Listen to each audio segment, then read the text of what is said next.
On a rainy winter's night in June 1970, Harvey and Jeannette Crewe settled into their usual evening routine in their Pukekawa farmhouse. After putting their 18-month-old daughter, Rochelle, to bed, the young couple sat down to a simple dinner of flounder, potatoes, and peas. Farm paperwork and mail were spread across the dining table as they ate, discussing the day's events. Later, they moved to the warmth of their living room, where a fire crackled in the hearth. Harvey, 28, took his usual armchair, a stack of New Zealand Herald newspapers on the table beside him. Jeannette, 30, curled up on the sofa to his left, picking up her knitting, a sweater she was making for her husband. Neither could have known that these ordinary, peaceful moments would be their last. As Rochelle slept soundly in her cot just meters away, an intruder was about to transform their quiet farmhouse into the scene of one of New Zealand's most enduring murder mysteries. A crime that would remain unsolved for over half a century. You are listening to The Evidence Locker. Thanks for listening to our podcast. This episode is made possible by our sponsors. For an ad-free experience, join us on Patreon, starting at just $2 a month, with 25% of proceeds supporting the Doe Network, helping to bring closure to international cold cases. Our episodes cover true crimes involving real people, and some content may be graphic in nature. Listener discretion is advised. We produce each episode with the utmost respect for the victims, their families, and loved ones. Pukekawa, New Zealand, is located about 90 minutes southwest of Auckland in the Waikato region. During the 1970s, this rural farming community was characterized by close-knit relationships. Families and neighbors worked together on their land, lending each other a helping hand when needed. Jeannette Demler was born into a prominent local farming family. She completed her teaching qualification in 1958 after attending Teachers Training College the previous year. In 1961, Jeannette traveled overseas with friends before returning to New Zealand to teach, first in Maramarua, then Papakura. A move to Wanganui for work led to her meeting Harvey Crewe, who worked as a stock agent. Their connection was immediate, and they married on June 18, 1966. The couple shared deep roots in farming. Harvey had grown up in rural New Zealand, while Jeannette was raised on her family's Pukekawa property. Both understood and were well suited to the demands of farm life. When Jeannette's uncle Howard died in a tractor accident in 1950, he left his property to Jeannette and her sister Heather. Soon after Jeannette and Harvey's wedding, Heather agreed to sell her half of the farm to Harvey for $40,000. He paid $9,000 in cash from his savings and took out a mortgage for the rest. The couple then moved to the property and made it their own, farming sheep and beef dry stock. Life wasn't always easy for the Crews. In 1967, their house was burglarized, and the next year, it was damaged by fire. In 1969, a second fire damaged their hay barn.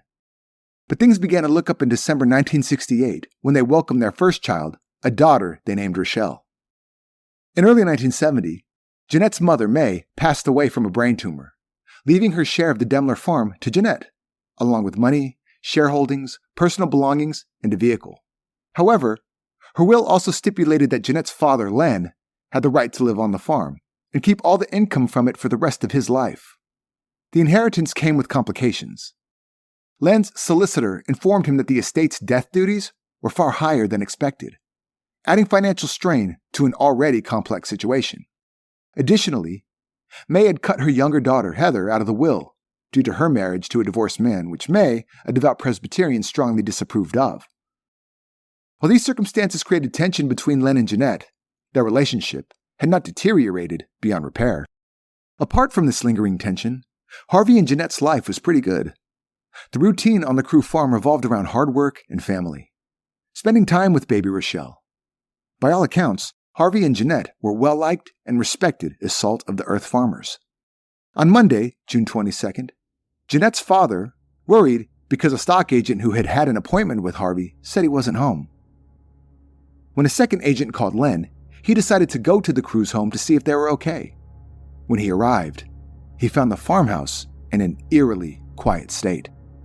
The living room carpet was covered in blood, but there was no sign of Jeannette or Harvey. As he made his way through the house, he found his 18-month-old granddaughter Rochelle in her cot.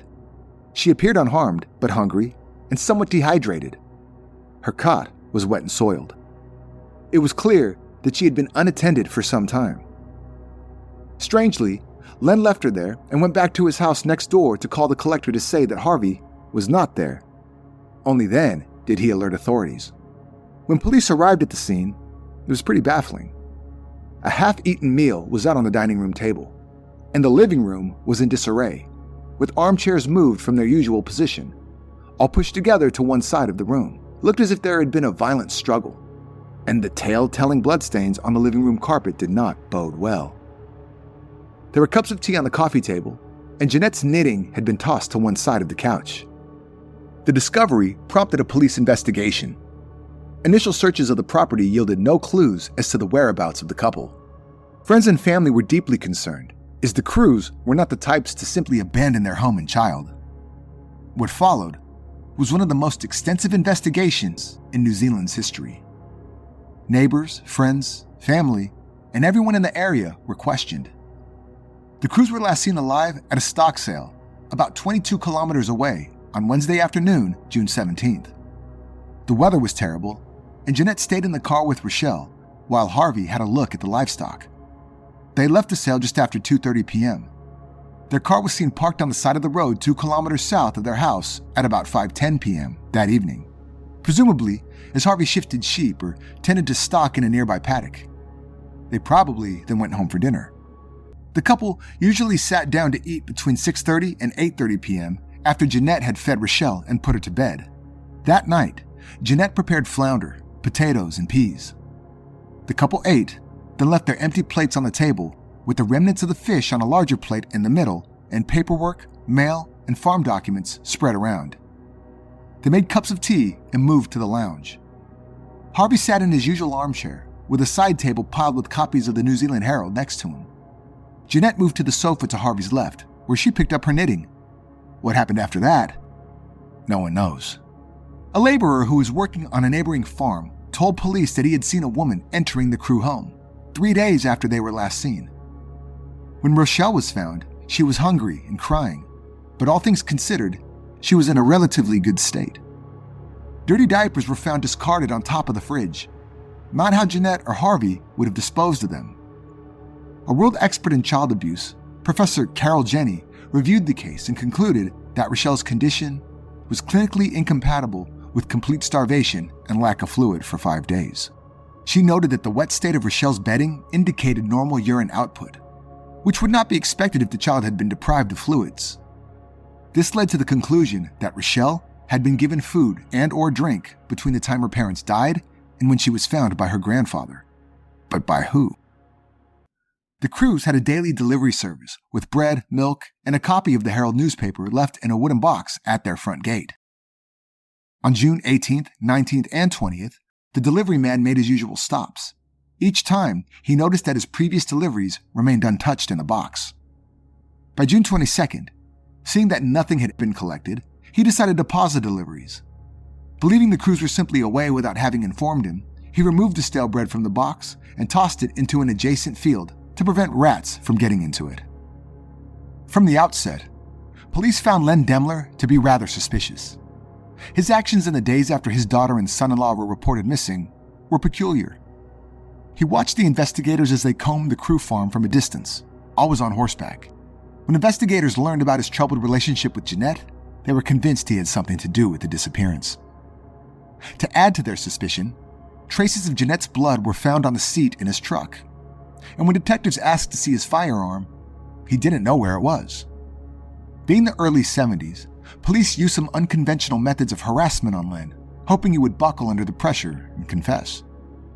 However, Len remained unfazed, made sure he had a lawyer on the case, and even hosted a birthday party to take his mind off things, with his daughter and son-in-law still missing and feared deceased. Because of this, he faced a lot of scrutiny from the police and the community. On August 16, 1970, nearly 2 months after the couple was last seen, the mystery deepened. Jeannette's body was discovered floating in the Waikato River, wrapped in a blanket from her own home. Len Demler was asked to identify his daughter's remains at the scene. He reportedly did so without showing any emotion. The discovery of Jeannette's body confirmed the worst fears. This was no case of tragic accident or disappearance. It was cold-blooded murder. And the murderer meticulously tried to hide their crime. Floodwaters eventually caused the Waikato River to yield Harvey's body on September 16th, a month to the day after Jeannette was found. Like Jeannette, his body was wrapped in a blanket from their home, tied up with wire with an old car axle used to weigh down his body. The police investigation established that Harvey was shot first, from behind, by someone standing in the kitchen or just outside the open louver window. The bullet entered the left side of his head, just above his ear, and would have killed him instantly. Evidence suggests Jeannette verbally challenged the offender, possibly by screaming or shouting. She was struck in the face with an object first, then hit her head on the front left corner of the fireplace. She was then shot at close range on the right side of the head. Neighbor Julie Priest told police she'd heard 3 gunshots on June 17th, probably after 8:30 p.m. Both victims died from a single gunshot wound to the head, caused by a .22 caliber pistol. Their bodies were then taken to the river, where they were discarded of. The perpetrator, or an accomplice, made a feeble attempt of cleaning up the scene, as suggested by blood evidence in the kitchen sink. The person, or persons, returned to see to baby Rochelle's most basic needs, a couple of diaper changes, and some food. A month after the bodies were found, however, police had a new suspect, the Crewe's neighbor, Arthur Allen Thomas. Thomas had no apparent motive. However, the axle used to weigh Harvey's body down appeared to have come from an old trailer belonging to Thomas's father. The link was made when police matched wheel hubs to the axle, found in a dump on Thomas's farm. They also discovered the same kind of wire that was used to bind the bodies in Thomas's shed. Investigators ordered another search of the Crewe's back garden, and miraculously, another key piece of evidence emerged. A spent .22 caliber shell casing, fired from Arthur Thomas's gun. Curiously, the garden had been searched on 2 occasions prior to this discovery, and nothing was found then. It seemed like all evidence pointed to Thomas being guilty of murder. Yet there was no motive. That is, until investigators discovered that Arthur Thomas and Jeannette Crewe were childhood friends. When she went overseas, they kept in touch by writing letters. When she returned to New Zealand, Arthur bought her a Christmas present, a brush and comb set. Fearing that Arthur was romantically interested in her, Jeannette did not want to accept the gift and lied, telling him she had a boyfriend. This all happened 10 years before her death. Police wondered if jealousy or anger because of rejection could have been the reason behind the killings. Investigators felt the unrequited love angle was a plausible enough explanation and moved forward with an arrest.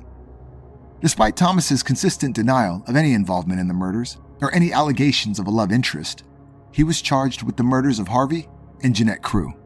His trial began in 1971, even though the case against him was largely circumstantial. The prosecution argued that the cartridge case found in Thomas's garden matched the ammunition used in the murders, and the axle found with Harvey's body was linked to Thomas's father's trailer. These 2 pieces of evidence became the cornerstone of the prosecution's argument. The Crown argued that Thomas drove the 9 miles from his home to the Crewe's farmhouse, approached the home from the back garden where he stood on a ledge and shot Harvey Crewe through a louver window. Once he knew Harvey no longer posed a threat, he entered the house where he shot Jeannette point blank. They also implicated Thomas's wife, Vivian, claimed that she was the one who looked after Rochelle. Vivian denied this, of course, and also provided an alibi for Arthur, insisting that he was home with her the entire evening. Also, the engine of his car was well known to be quite loud, and he would not have been able to arrive unnoticed. As it was a cold and rainy night, the louver windows would also have been closed. Then there was the shell casing. Ballistics noted that there was dried soil inside. If it had been in the garden since the murders, it would certainly have been damp, and there had been constant rain during that time. The jury did not warm to Arthur and Vivian, and the atmosphere in the courtroom was openly hostile. To make things worse for Thomas, a witness came forward, claiming that he repaired Thomas's wristwatch in the weeks following the murder. The man claimed that the watch had blood on it.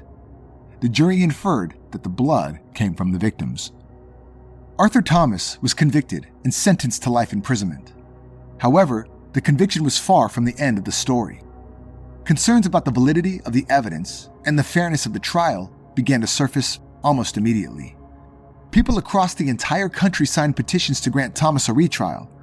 There was a feverish interest in the case, which is rather curious. But it did cause the Court of Appeal to have another look, and finding irregularities, granting Arthur Thomas a retrial in 1973. Despite his wife and cousin providing alibis, the prosecution's case still relied heavily on a spent cartridge case allegedly found in the Crewe's garden, which matched Thomas's rifle. This crucial piece of evidence led to another conviction, and Thomas was once again sentenced to life imprisonment. However, doubts about the case persisted. By the late 1970s, public and political pressure to re-examine the case had grown significantly. Journalists, legal experts, and members of the public raised concerns about the integrity of the police investigation. Among the most damning allegations was that police officers had planted the cartridge case to frame him for the murders. The gravity of these concerns was reflected in the 1980 Royal Commission's stark assessment when they ominously stated, "The most serious inferences can be drawn." In 1979, after years of campaigning by Thomas's supporters, a Royal Commission of Inquiry was established to investigate the case. The commission found that the cartridge case had indeed been planted by police. This revelation led to a dramatic decision. Arthur Allen Thomas was granted a royal pardon, and he was released from prison in December 1979 after serving 9 years behind bars. The pardon was a historic moment, as it marked the first and only time in New Zealand's history that a royal pardon was granted in such circumstances. However, it also left a troubling question unanswered. If Arthur Thomas didn't kill the Crews, who did? The Royal Commission's findings pointed to significant flaws in the original investigation, but it did not identify the real killer.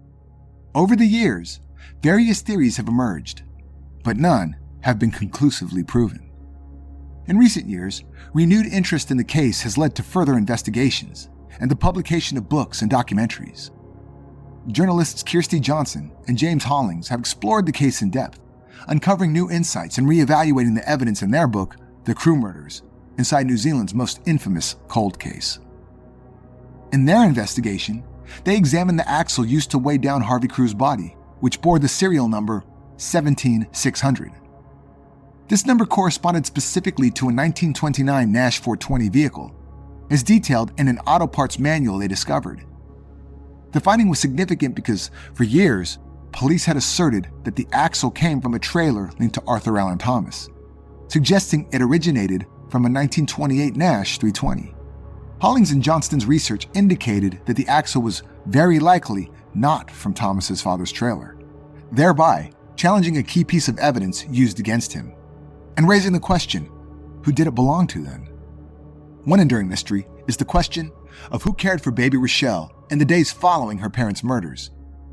Witnesses reported seeing signs of activity at the Crewe farm after the couple's disappearance, suggesting that someone returned to the house to feed and care for the child. Some speculate that this individual may hold the key to solving the case. Len Demler's behavior in the days following the murders raised suspicions as well, and he was known to have a strained relationship with his daughter. However, no concrete evidence has ever linked him to the crime. In 2010, Rochelle Crewe, now an adult seeking long overdue answers, approached the police with two pressing concerns.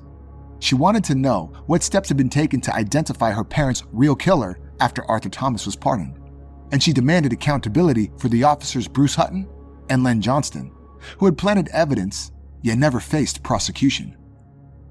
Her request reignited public interest in the case, leading to a major police review. The review acknowledged severe investigative failures, including overlooked alibis, a failure to prioritize previous suspicious incidents at the Crewe farm, and ignored vehicle sightings. For instance, the witness account of Ross Eyre, who was 16 years old at the time and was a neighbor of the Crews. Ross knew the Crews well as he occasionally worked on their farm. He recalled that one day, sometime after June 17th, he was waiting for the school bus at the family farm gate when the Crewe car went past.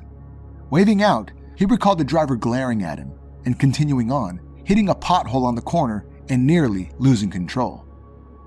The Crews knew the pothole, he said, and would not have hit it. Also, Jeannette would have waved back. When the Crewe's disappearance became known, his mother rang the police. He told the detective who paid him a visit that he saw the Crewe car.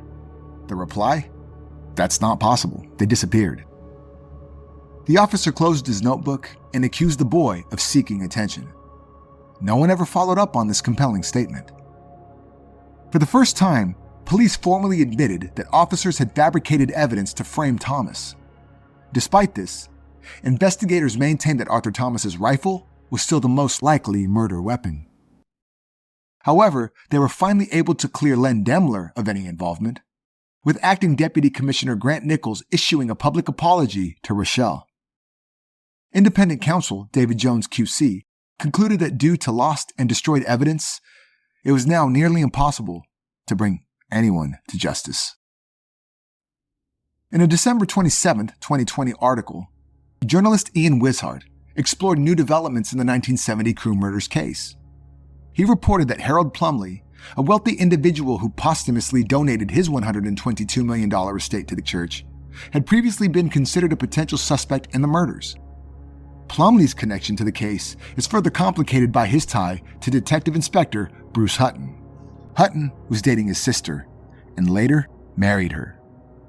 Hutton was the lead investigator in the original case, who was later implicated in evidence tampering that led to the wrongful conviction of Arthur Thomas. Wishart's investigation was prompted by information from former colleagues of Plumley, who alleged that he had expressed animosity toward a local woman he called Jeannette prior to the murders. He allegedly chose to spare Rochelle's life in a moment of Catholic guilt. These revelations add a new dimension to the case, suggesting possible personal motives and connections that were not fully explored during the initial investigation. The Crewe murders remain one of New Zealand's most infamous unsolved crimes. For many, the case represents a failure of the justice system and an unsettling example of how easily the truth can be obscured. As of the most recent updates, Detective Superintendent Dave Lynch confirmed the file isn't closed, but no active work is being done without new significant and credible information.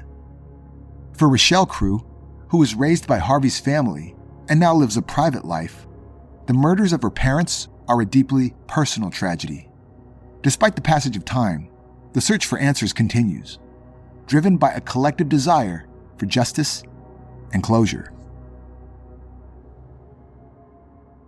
If you'd like to dive deeper into this case, check out the resources we use for this episode in the show notes. Don't forget to follow us on social media for more updates on today's case. You can find us on Facebook, Instagram, TikTok, and X. We also have a channel on YouTube where you can watch more content. If you enjoy what we do here at Evidence Locker, please subscribe on Apple Podcasts or wherever you're listening right now, and consider leaving us a 5-star review. This was the Evidence Locker. Thank you for listening.